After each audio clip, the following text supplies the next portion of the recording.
श्री राधे राधे। भक्तों, महाप्रसादे गोविंद नामने गुरौ वैष्णवे स्वल्प पुण्यवताम राजन विश्वासो नैव जायते, महाप्रभु जी ने कहा है। अर्थात महाप्रसाद में, भगवान के नाम में, गुरुदेव में और वैष्णवों में विश्वास उन्हीं को होता जो पुण्यवान होते हैं। अल्प पुण्य वालों का विश्वास इनमें नहीं होता, श्रद्धा नहीं होती। इसलिए वैष्णवों का उच्छिष्ट और महाप्रसाद भक्तों की दृष्टि में बहुत अच्छे बहुमूल्य द्रव्य होते हैं। रघुनाथ दास गोस्वामी के चाचा कालिदास का प्रधान भजन था उच्छिष्ट सेवन। उसी का सेवन करने के लिए वे देश देश में घूमते थे। महाराज, वैष्णव का प्रसाद मिल जाए, किसी वैष्णव के घर जाकर प्रसाद मांगते। अवश्य पहले न मिलता तब धरना देते, प्रसाद सेवन किए बिना आते नहीं।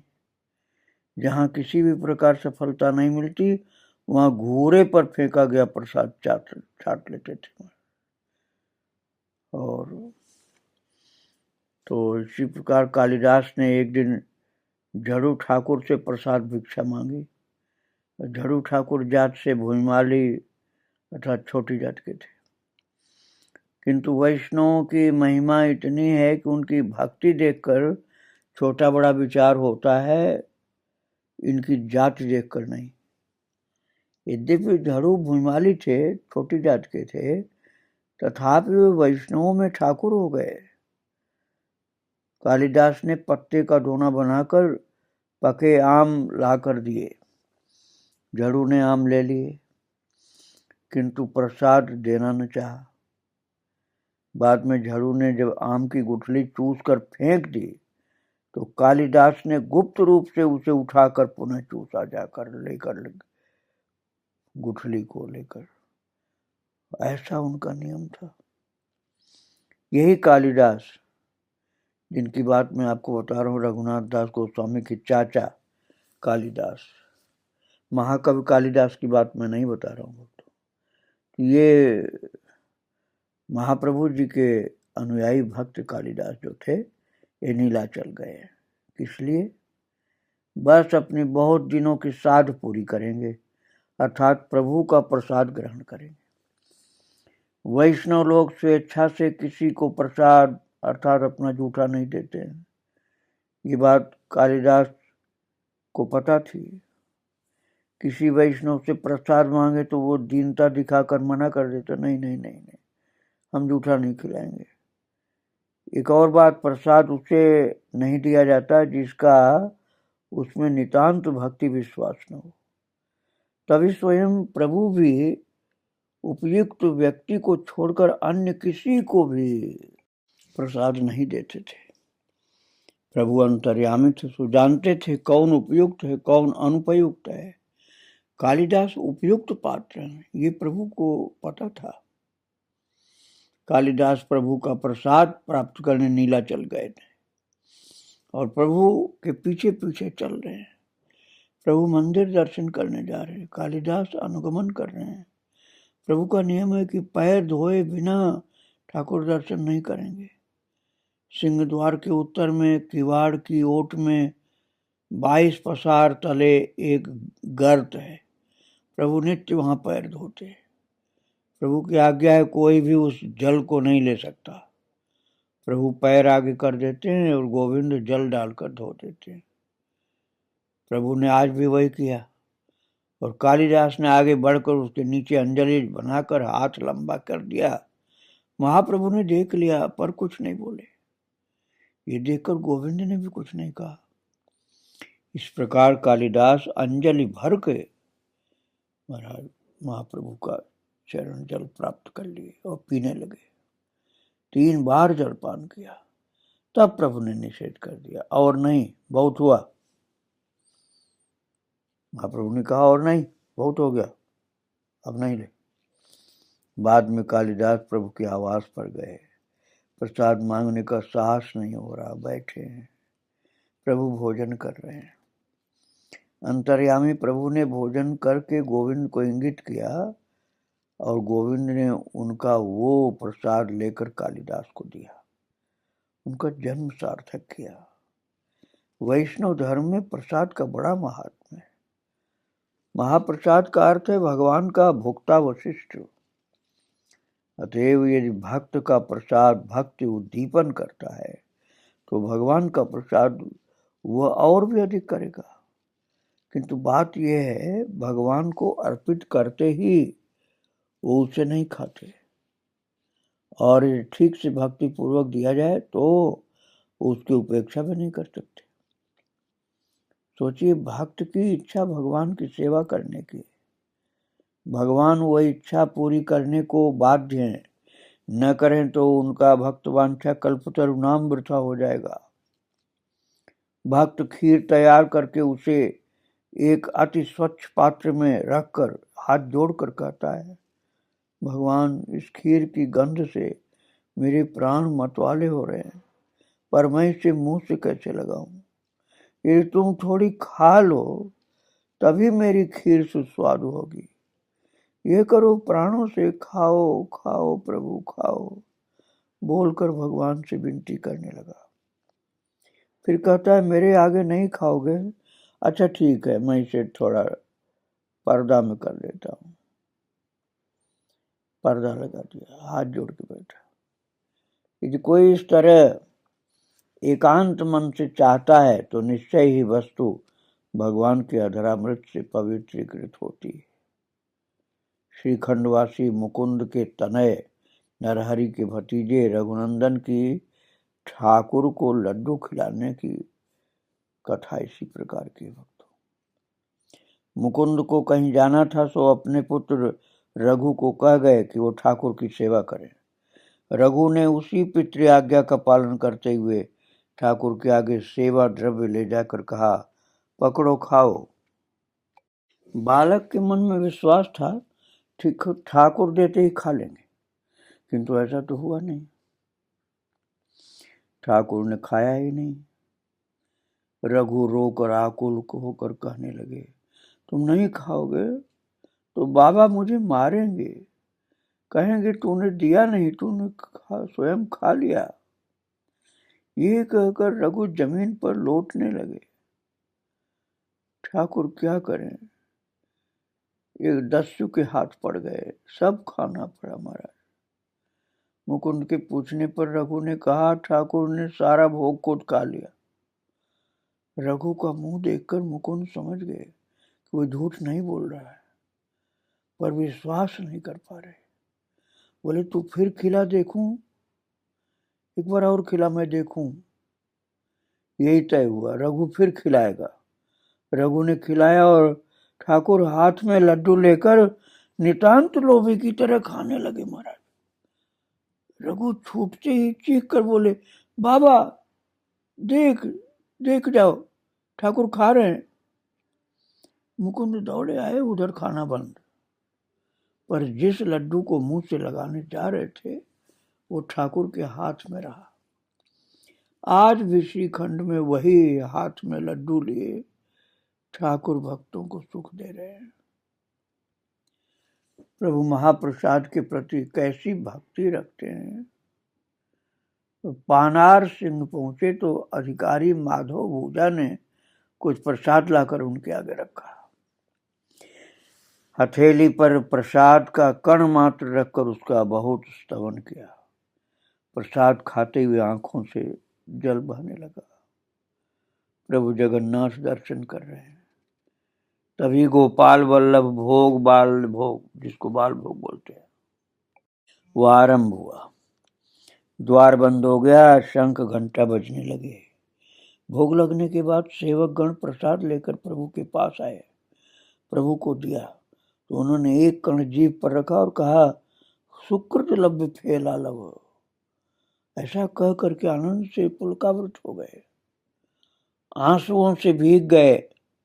भक्तों ने इसका तथ्य जानने के लिए प्रभु से कहा, प्रभु आप बार बार सुकृत लभ्य फैला लव क्यों कह रहे हैं?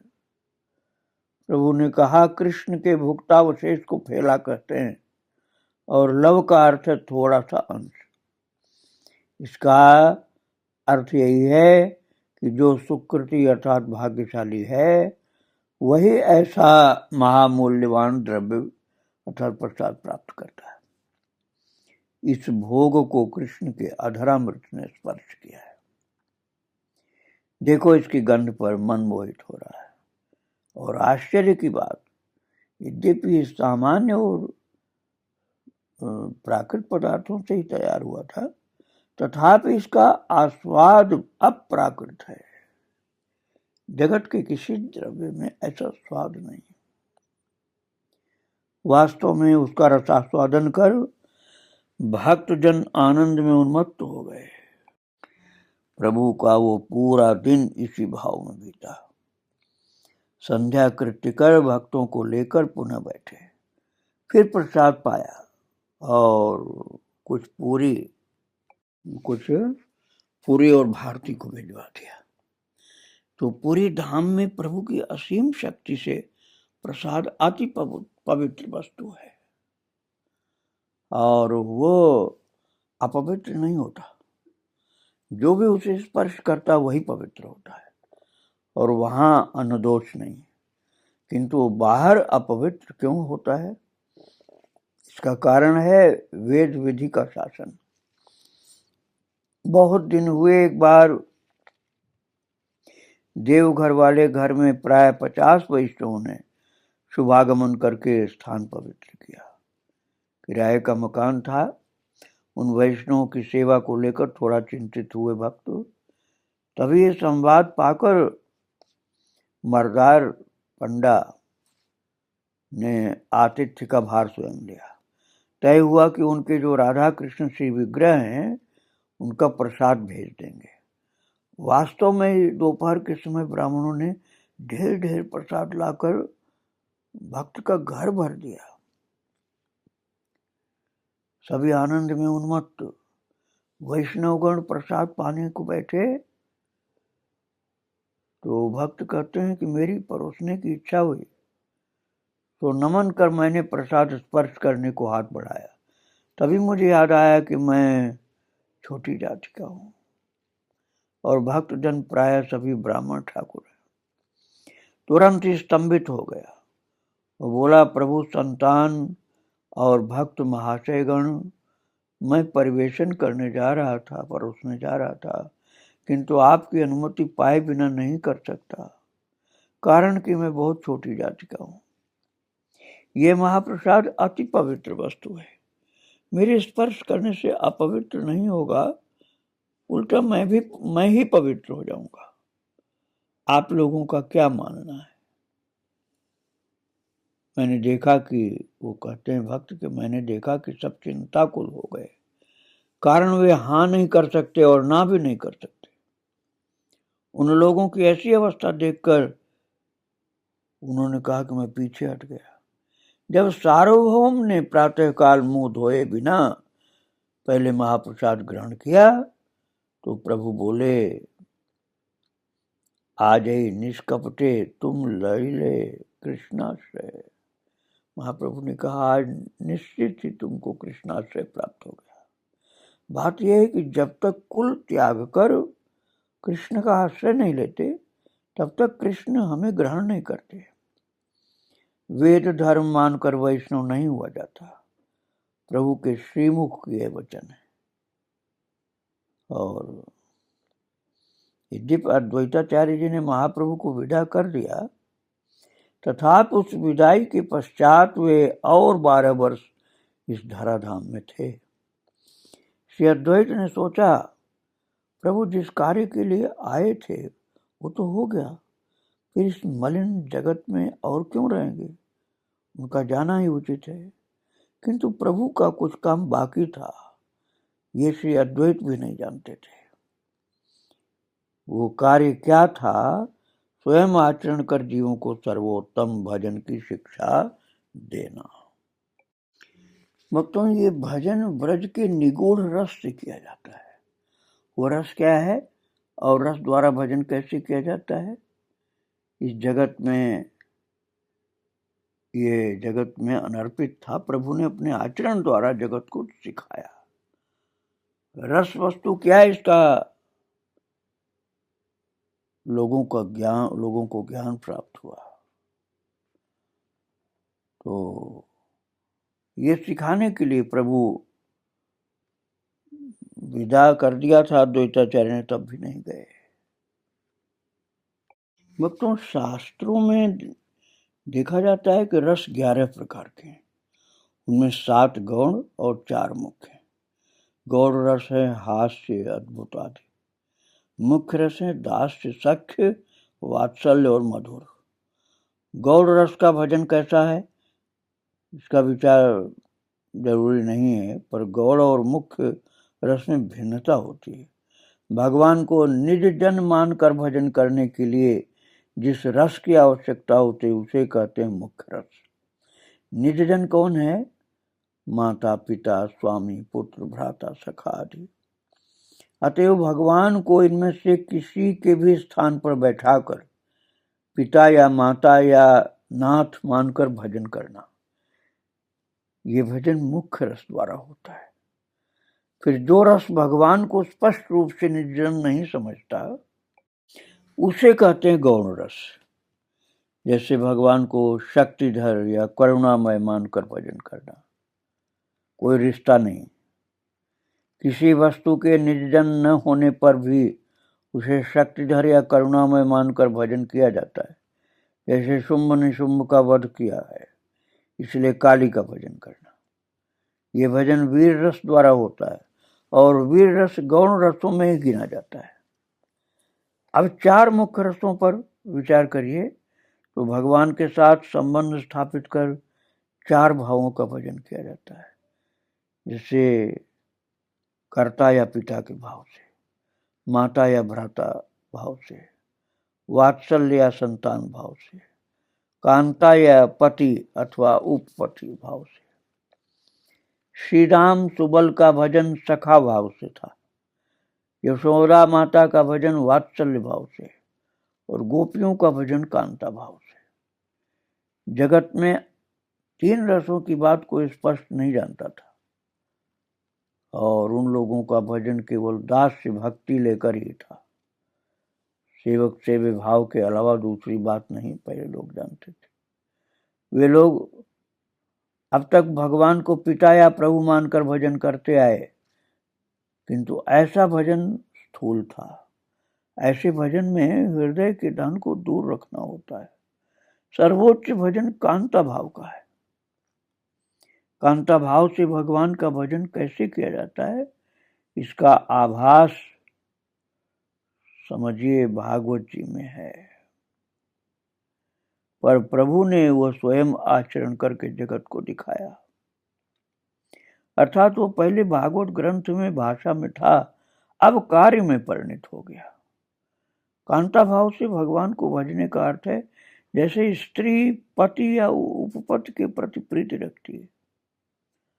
उपपति का मतलब जैसे होता है ना कि शादी कहीं हुई, प्रेम कहीं, वो उपपति। वैसे ही स्वयं को स्त्री अर्थात प्रकृति समझकर भगवान को पति या उपपति मानकर भजन करना। कांता भाव का भजन 2 प्रकार से होता है, प्रत्यक्ष रूप से और अनुगा भाव से। प्रत्यक्ष भजन अर्थात स्वयं को गोपी मानकर भगवान के साथ प्रीति संस्थापन करना, और अनुगा भजन अर्थात स्वयं मध्यस्थ बनकर गोपियों के साथ भगवान की प्रीति संपादित कर अपना भागवत प्रेम बढ़ाना। जैसे साधक तानसेन कहते हैं, हे भगवान, जैसे चातकी दिन रात पानी पानी करती है, वैसे मेरे प्राण दिन रात तुम्हारे लिए व्याकुल रहते हैं। अवश्य भगवान के लिए ऐसी पिपासा प्रगाढ़ प्रेम से होती, और जिसके हृदय में ऐसी पिपासा है वो उसी भगवान को निवेदन कर सकता है। अर्थात वो प्रत्यक्ष भजन का अधिकारी है। किंतु जिसकी इतनी प्यास नहीं, वो यदि इस प्रकार कहता है तो वो भजन नहीं ढोंग है। इसलिए कांता भाव से प्रत्यक्ष भजन बहुत कम होता है, किसी किसी का होता है, सबका नहीं हो पाता। आप उसको बोलोगे भी तो वो कर नहीं पाएगा। प्रत्यक्ष भजन का परिणाम ये हुआ कि आउल बाउल की घृणित पद्धति धीरे धीरे किसी किसी वैष्णव श्रेणी में प्रवेश कर गई। उन लोगों ने गोपियों का प्रेम नहीं पाया, इसलिए गोपी की देह का सहारा लिया। उन्होंने कृष्ण लीला का रस प्रत्यक्ष रूप से आस्वादन करना चाहा, तो स्वयं राधा कृष्ण सज गए। सजकर स्वयं ने रासलीला आरंभ कर दी। इसी से भागवत सेवा के स्थान पर इंद्रिय सेवा प्रवेश कर गई। प्रत्यक्ष भजन की जगह गोपी अनुगा भजन प्रवर्तित हुआ। गोपी अनुगा भजन कैसा है? कृष्ण मथुरा जा रहे हैं, गोपियों ने रथ का पहिया पकड़ लिया, जाने नहीं देंगी। कोई घोड़े के आगे लेट गई और कह रही, नाथ जाना है तो मेरी छाती के ऊपर निकालो अपने रथ को। इस प्रकार गोपियां प्राण पण कर कृष्ण को जाने नहीं दे रही। ये चित्र तुम्हारे हृदय पट पर अंकित हुआ। इसमें तुम कोई नहीं हो, एकमात्र दर्शक हो, किंतु फिर भी तुम पूरी तरह से उन गोपियों का जो प्रेम है उसका आस्वादन कर रहे हो। इसी चित्र को हृदय में देखकर विगलित हो जाओगे। सोच लो कि तुम गीत सुन रहे हो जिसमें राधा रानी की कृष्ण विरह वेदना का वर्णन है। उसे सुनकर तुम्हारी आंखों में आंसू आ जाएंगे। तुम राधा तो नहीं हो, तुम कृष्ण विरह से पीड़ित भी उतने नहीं हो, फिर भी तुम विगलित क्यों हो? सोचो कि तुम प्रभास का गीत सुन रहे हो। यशोमती प्रभात का गीत है। प्रभात का गीत में यशोदा मैया करें, अरे गोपाल सूरत दिखा करके मेरे प्राण बचा। उसे सुनकर के तुम्हारी आंखों में पानी क्यों आएगा? तुम यशोदा तो नहीं हो, लेकिन फिर भी पानी आता है यशोदा मैया का प्रेम देखकर सुनकर। इसे कहते हैं गोपी अनुगा भजन। तुम राधा के कांता भाव से भजन ध्यान करते करते उसी कांता भाव का आस्वादन करने लग जाओगे। तुम यशोदा के वात्सल्य प्रेम का चित्र हृदय में अंकित कर उसी वात्सल्य प्रेम का कुछ भाव ग्रहण कर लोगे। इसी प्रकार गोपी भाव से श्री कृष्ण के प्रति प्रीति प्राप्त करने को गोपी अनुगा भजन कहते हैं।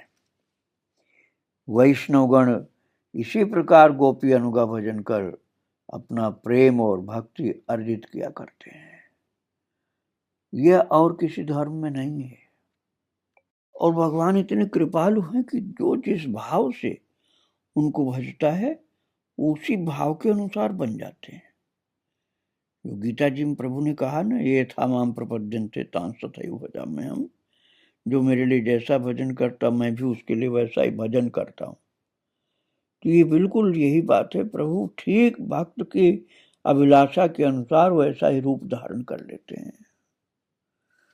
तो भक्त की प्रार्थना जो होती है कि हम आपके साथ सदा रहेंगे, तुम्हारे साथ गोष्ठी करेंगे, तुमसे सीखेंगे, तुमसे बात करेंगे, आमोद करेंगे, कलह करेंगे इत्यादि।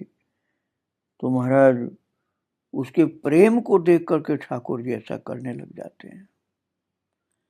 और ऐसे भजन से भक्तगण उन माधुर्यमय भगवान, उन श्याम सुंदर, उन बनवाली, उन नटवर नागर रसराज को खेल का साथी बना सकते हैं।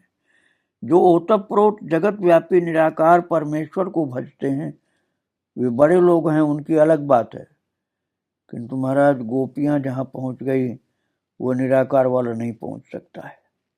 वो अपने को बड़ा मानता रहे किंतु भक्त के प्रेम रस का आस्वादन वो नहीं कर सकता है।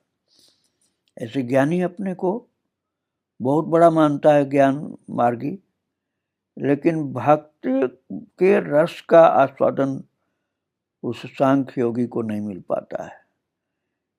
इसलिए नारद जी महाराज सगुण साकार भक्ति का ही पक्ष लेते हैं। भक्तों आगे फिर चर्चा करेंगे। आज प्रभु और उनके भक्तों को प्रणाम करके यहीं विराम दे रहा हूँ। जय जय श्री राधे श्याम, जय जय श्री सीताराम। गौरांग महाप्रभु की जय। श्री राधे राधे, जय श्री राधे।